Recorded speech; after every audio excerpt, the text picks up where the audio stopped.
The police were already outside the bank, weapons ready, eyes locked on the doors, while terrified hostages waited inside, unsure of what would happen next. But the robbers were already gone. No gunshots echoed through the streets, no alarms screamed for help, and no police cars chased anyone through the city. There was only silence, a strange, unsettling silence, heavier than any explosion, carrying one terrifying truth: the robbery was already over, and somehow the criminals had vanished without leaving a single trace. This is the true story of the Banco Rio heist, and how 6 men humiliated an entire nation without firing a single bullet.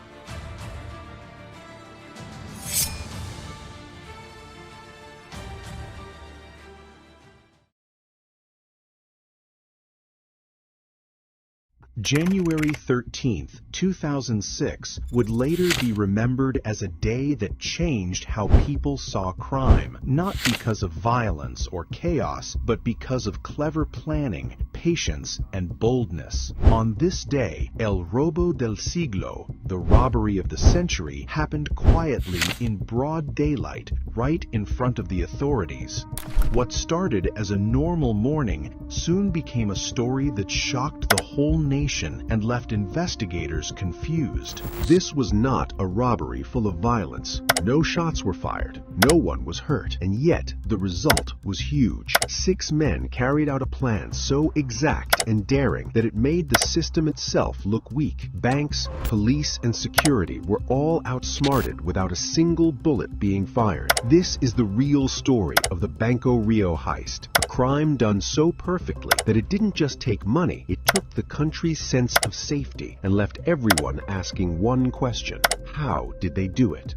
Banco Rio was more than just a bank. Its shiny marble floors, polished counters, and secure vaults were signs of trust and safety, a place where Argentinians believed their most valuable possessions were protected. But everything changed after the 2001 financial crisis. The promises the bank once made now felt fragile, like glass on stone, ready to break at any moment. The people who came to Banco Rio didn't just carry money, they carried hope, and in such uncertain times, even hope could be taken away.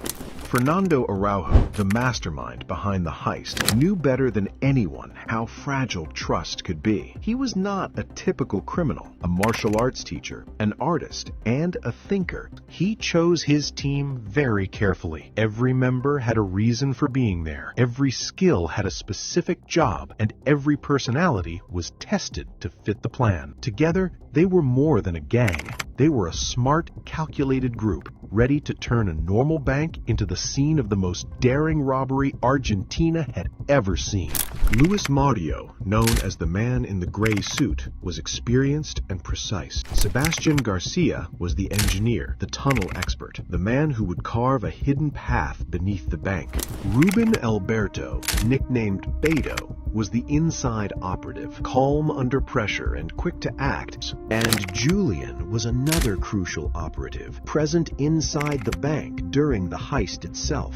The mastermind's team was not working alone. Several accomplices worked in the background. For months, they studied every detail of the bank and its surroundings. Police response times were memorized. Guard shifts and routines were noted. Alarm systems were analyzed. Building blueprints were examined again and again. Every step taken below ground was measured and planned with exact precision. Beneath the streets of San Isidro, Sebastian Garcia worked quietly in almost complete darkness. The wet, heavy smell of soil filled the air, and every strike of his tools came with the danger that the tunnel could collapse. For months, he had been digging, strengthening the walls, and carefully planning a secret route beneath Banco Rio, an invisible tunnel that no one above would ever suspect. Above ground, everything seemed ordinary. A Volkswagen Combi van sat parked 14 blocks away. To any passerby, it was just another vehicle, harmless and unremarkable. But inside, it held a secret hatch, the key to transferring the stolen goods without a single person noticing. At exactly 12:38 p.m., they walked into Banco Rio as calmly as people entering a cafe.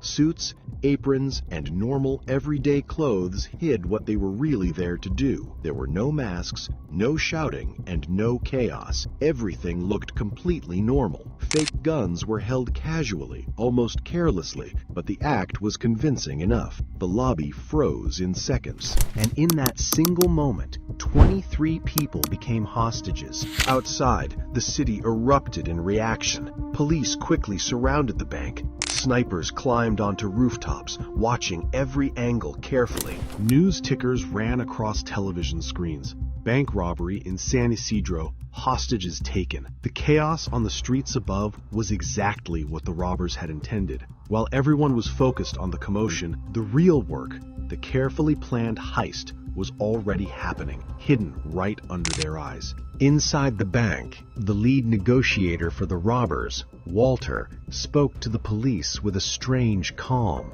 His voice was steady, confident. At one point, he made a surprising request: 4 large pizzas for the hostages, along with drinks, as if to make the situation feel almost normal. It looked like a simple, almost silly gesture. But in truth, it was another part of their plan. The pizzas were not just food. They helped distract the police, keep the hostages calm, and, most importantly, hide the real operation that was quietly happening right beneath the bank. Beneath the streets of San Isidro, Sebastian and his accomplice worked quietly through the tunnel. Above ground, the police thought the robbery was only happening in the lobby. They had no idea that right beneath their feet, hundreds of safe deposit boxes were being emptied with the precision of a surgeon. The tunnel ran for about 200 meters. Once they reached the vault area, the thieves began opening safe deposit boxes filled with valuables, stacks of cash, glittering jewelry, family heirlooms, and important documents that could never be replaced. 7 long hours passed. Negotiators calmly argued on the surface. Hostages were kept occupied and distracted, and the robbers worked with an almost unbelievable precision in the hidden tunnel beneath their feet. By about 8 p.m., the police decided it was time to enter Banco Rio, but what they found was silence. The hostages were safe, and the robbers? They were gone. A tunnel that no one had known about was now revealed as the way they had escaped. At the far end of the tunnel, the Volkswagen Combi van waited quietly, blending into the streets like it had always been there. Through a hidden hatch, the stolen money and valuables were quickly loaded into the van. Some of the robbers escaped by roads, slipping through side streets and alleys, while others are said to have used inflatable boats to travel through drainage channels that led to the Rio de la Plata. Before leaving, the team left a message on the wall of a vault, which means, in a rich neighborhood, no guns, no hate. It's just money, not about love. In the days that followed, the Banco Rio robbery was all over the news in Argentina. Eventually, investigations led to arrests, court trials, and the recovery of some of the stolen money and valuables. Some of the robbers were caught, but others managed to escape and stay free, always staying out of reach.